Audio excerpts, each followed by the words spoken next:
السلام علیکم۔ اتنے دن سے کچھ ویڈیوز کر رہے ہیں نا تو لوگ عجیب عجیب سوال کرتے ہیں۔ لوگ کہتے ہیں جی اچھا جی اگر تھرڈ ورلڈ وار ہونی ہے تو کہاں سے شروع ہوگی؟ اب بات یہ کہ میں نوسٹراڈامس تو ہوں نہیں،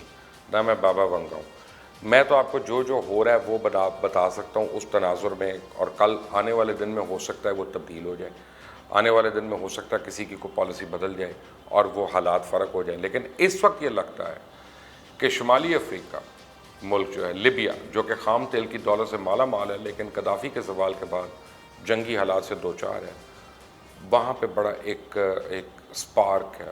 جو اگنائٹ ہو رہا ہے۔ مسلح قبائل جو ہیں، گروپس، ان کے درمیان تیل کی دولت پہ قبضہ کرنے کے لیے جدوجہد جاری ہے، اور اس وقت لڑائی لیبیا کے اندر ہو رہی ہے، جو کہ طرابلس میں قائم اقوام متحدہ کی حمایت یافتہ حکومت اور خلیفہ حفتر کی فوج لیبین نیشنل آرمی جو ہے اس کے درمیان جاری ہے، اور دوسری لڑائی میں مصر اور ترکی سے لیبیا کا پیچھا کر رہی ہے۔ 2011 میں سابق صدر معمر قذافی کی خوفناک موت کے بعد 2014 تک جنرل حفتر جو ہے تباہ حال لیبیا میں ایک طاقتور شخصیت بن کر ابھرے، اور لیبیا پہلے ہی ٹوٹ پھوٹ کا شکار تھا، اور اوپر سے یہاں دو حریف حکومتیں قائم ہو گئیں۔ جنرل حفتر دراصل وہ جنرل تھے جن کا کرنل قذافی سے اختلاف ہوا تھا، اور اس کے بعد ان کو جلا وطن کیا گیا، اور جلا وطنی میں انہوں نے قذافی کا تختہ الٹنے کا منصوبہ بنایا، اور وہ اس وقت ورجینیا میں لینگلے کے اڈے پہ موجود ہوا کرتے تھے، اور یہ اسی شہر میں واقع ہے جہاں امریکن انٹیلیجنس CIA کا ہیڈ کوارٹرز بھی ہے۔ جنرل حفتر نے بنغازی میں اپنا قبضہ قائم کیا، جو کہ مشرقی لیبیا کا دارالحکومت اور ملک کا دوسرا بڑا شہر مانا جاتا ہے۔ ان کا مقصد مغرب میں طرابلس پر حملہ کر کے ملک کو متحد کرنا تھا۔ وہ فیض السراج کی اس حکومت کا تخت الٹنا چاہتے ہیں جسے عالمی طاقتوں کی حمایت حاصل ہے۔ یہاں میں آپ کو بتاتا چلوں کہ وزیر اعظم فیض السراج کو ترکی، قطر اور اٹلی کی حمایت حاصل ہے، اور جنرل خلیفہ حفتر کو متحدہ عرب امارات، اردن، مصر، روس اور فرانس کی حمایت حاصل ہے۔ دراصل لیبیا ایک ایسا علاقہ ہے جس میں بہت سی عالمی طاقتوں کی نظر ہے۔ یہاں افریقہ میں تیل اور گیس کے سب سے بڑے ذخائر ہیں، اور ان کی آبادی 70 لاکھ سے بھی کم ہے۔ علاقائی اعتبار سے یہ یورپ کے سامنے ہے، اور اس کے وسائل بحیرہ روم سے براہ راست درآمد کیے جا سکتے ہیں۔ خلیج میں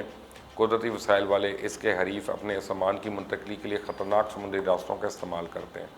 خلیفہ حفتر اپنی فوجی طاقت کی مدد سے لیبیا کے دارالحکومت طرابلس کے قریب تک پہنچ گئے تھے، لیکن ترکی کی حکومت نے مدد کی اور اس نے ملیشیا کے چھکے چھڑا دیے، اور اس طرح خلیفہ حفتر کو ایک طرح سے منہ کی کھانی پڑی۔ طرابلس پر دوبارہ مکمل کنٹرول حاصل کرنے کے بعد حکومتی افواج نے خلیفہ حفتر کی ملیشیا کو مشرقی شہر سیرت تک پیچھے دھکیل دیا، اور یہ شہر کرنل قذافی کا آبائی شہر ہے، جو کہ مصر کی سرحد سے تقریباً 800 کلومیٹر کے فاصلے پہ ہے، اور لیبیا کے قیمتی تیل کی سپلائی کا اہم ذریعہ مانا جاتا ہے۔ اس سال کے شروع میں جرمن دارالحکومت برلن میں لیبیا امن کانفرنس منعقد کی گئی۔ اس میں عالمی رہنماؤں نے بھی شرکت کی، اور مشترکہ طور پہ یہ کہا جاتا تھا اس شمالی افریقہ ممالک میں موجودہ گروپس میں اقوام متحدہ کی طرف سے عائد کردہ اسلحہ فراہم نہ کرنے کی پابندی پر سختی سے عمل کیا جائے، اور اس کانفرنس میں 16 ممالک نے شرکت کی۔ فرانسیسی، روس اور ترک صدور کے درسات وزیر اعظم اور ان کے حریف خلیفہ حفتر بھی برلن میں موجود تھے، لیکن ان دونوں نے ایک دوسرے سے براہ راست ملاقات نہیں کی، اور سمٹ میں وعدہ کیا گیا تھا کہ عالمی طاقتیں لیبیا کے تنازع میں مداخلت سے باز رہیں گی اور لیبیا میں پائیدار قیام امن کے لیے راہ ہموار کریں گے۔ لیکن اس کانفرنس کے باوجود لیبیا میں مختلف ممالک سے جنگجو بھیجے جانے کا سلسلہ نہیں بند ہوا۔ برطانوی اخبار جو دی گارڈین ہے، اس نے اس حوالے سے ایک رپورٹ بھی شائع کی کہ انقرہ کی طرف سے شام کے شمالی حصے میں جنگجوؤں کو بھرتی کیا جاتا ہے، اس کے بعد انہیں ترکی لایا اور پھر وہاں سے لیبیا پہنچایا جاتا ہے۔ ان عسکریت پسندوں کے ساتھ 6 مہینے کا معاہدہ کیا جاتا ہے، جو ترک فوج کے بجائے لیبیا کی حکومت یا GNA کے ساتھ ہوتا ہے، لیکن ان کو ترک شہریت دی جاتی ہے، کیونکہ ایسا شامی جس کے پاس ترکی پاسپورٹ ہو وہ امریکہ اور شینگن علاقوں کا ویزا حاصل کر سکتا ہے، جو صرف شامی پاسپورٹ رکھنے کی صورت مشکل یا تقریباً ناممکن ہے۔ انقرہ زخمی ہونے والے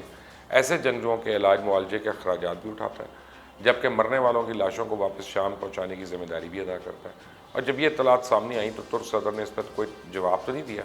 لیکن اتنا ضرور مانا کہ ترکی نے محض 35 فوجی مشیر لیبیا کی حکومت کی مدد کے لیے بھیجے۔ اب دوسری طرف اقوام متحدہ نے سراغ لگایا کہ لیبیا کے لیے مغربی ممالک کی نجی فوجی طاقتوں نے مشن آپس کے نام سے ایک خفیہ مشن انجام دیا تاکہ سردار خلیفہ حفتر کی مدد کی جا سکے۔ آپریشن آپس جو ہے اس میں شامل 20 افراد یورپی ممالک کی پرائیویٹ فوجی کمپنیوں کے ساتھ وابستہ تھے اور ان کے باقاعدہ رکن تھے۔ انہوں نے اپنے دفاتر ریاست متحدہ امارات میں بھی قائم کیے ہوئے تھے۔ متحدہ عرب امارات کی حکومت جنگی سردار خلیفہ کی حامی ہے،